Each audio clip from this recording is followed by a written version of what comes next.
Welcome to our first generation presentation designed to help you figure out the best way to speak to and build a positive relationship with your instructor.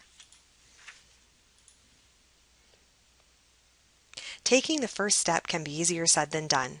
Many students, especially first year, new to college students, can be overwhelmed with the rush of responsibilities a new school term brings.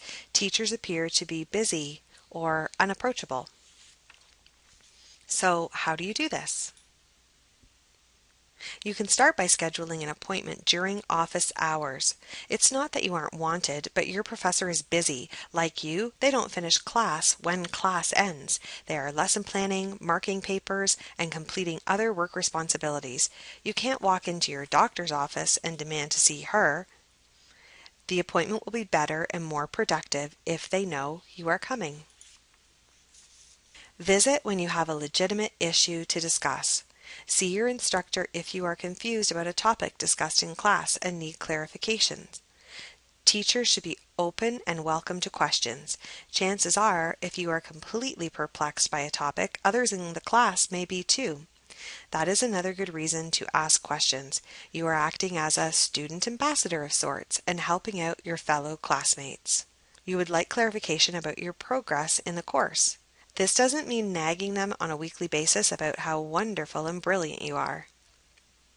You are considering a post-grad program or pursuing a major in your instructor's area of expertise. Drawing on your instructor's industry knowledge is such a gift, and we all know a little buttering up doesn't hurt, but be authentic, not like Eddie Haskell. You honestly can't understand why you performed poorly on a test, paper, or other assignment. If you know the reason was lack of preparation, then don't waste their time. No amount of groveling or sucking up can change that, and they will probably be able to tell if that is the case. Newsflash, you are not their first classroom of students. Prepare before you go to see them. Your instructor's office is not a lounge. Plan your questions ahead of time. You can write them down. Bring your books, coursework, notes to guide the discussion. If you are discussing grades, bring the graded material, including what you thought you should have received as a grade on the assignments. If there are discrepancies, now is the time to discuss them. Another way to guide the discussion is to start with what you do understand.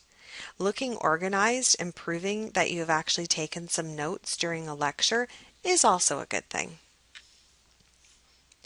Be open and friendly. Different instructors have different ways of interacting with students. Some are more formal than others, but ultimately academia is a professional arena, and you should conduct yourself accordingly.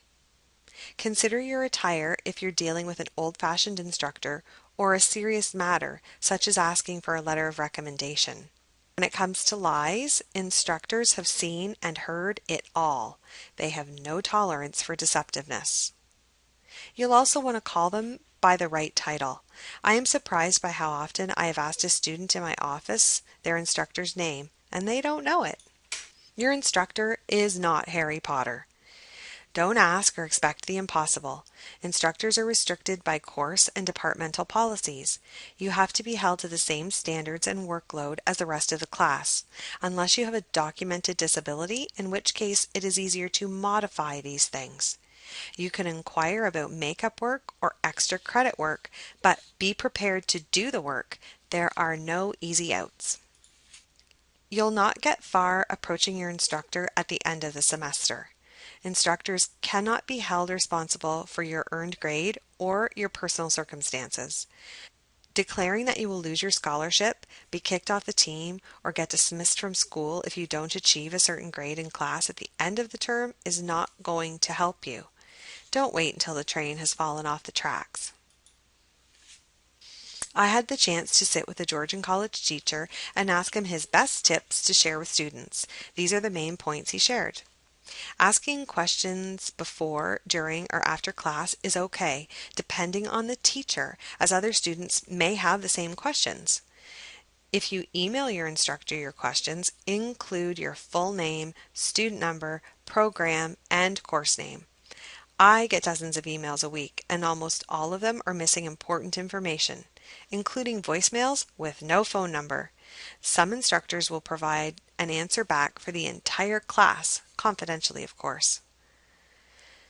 Turnitin is a system that teachers can search to see if papers or parts of papers have been plagiarized. This is a serious offense that could land you getting kicked out of school. They have ways. They will find out. If a teacher offers to review a paper for you before you submit it, take them up on it. The number one most important tip he alluded to was to build a relationship with your instructor. They will be easier to deal with knowing you, your capabilities, and where you are coming from. Additionally, some awards and scholarships that are available are through faculty nomination, meaning your instructor must provide a written recommendation to nominate you. They can't in good faith suggest you for something like this if you have never said one word to them. Second to that, teachers make great work references. You will find the instructor's name and office hours on your syllabus. Instructors are not mind readers. If you are struggling and don't speak with them, they will carry on assuming that you're doing fine. Set an achievable goal for each class. If you feel that you have exhausted all avenues to reach out for help to an instructor, visit the Student Success Department. There may be another angle to approach the situation from, such as learning strategists or tutors, or you may be able to get a referral to the correct person to take the issue up with. We thank you for joining us for this presentation and hope that some of the tips will help you to move forward developing relationships with your instructors. If you have any other questions, please feel free to contact your first-generation mentor in the student success area at your campus. We would be happy to discuss any of this information with you in greater detail.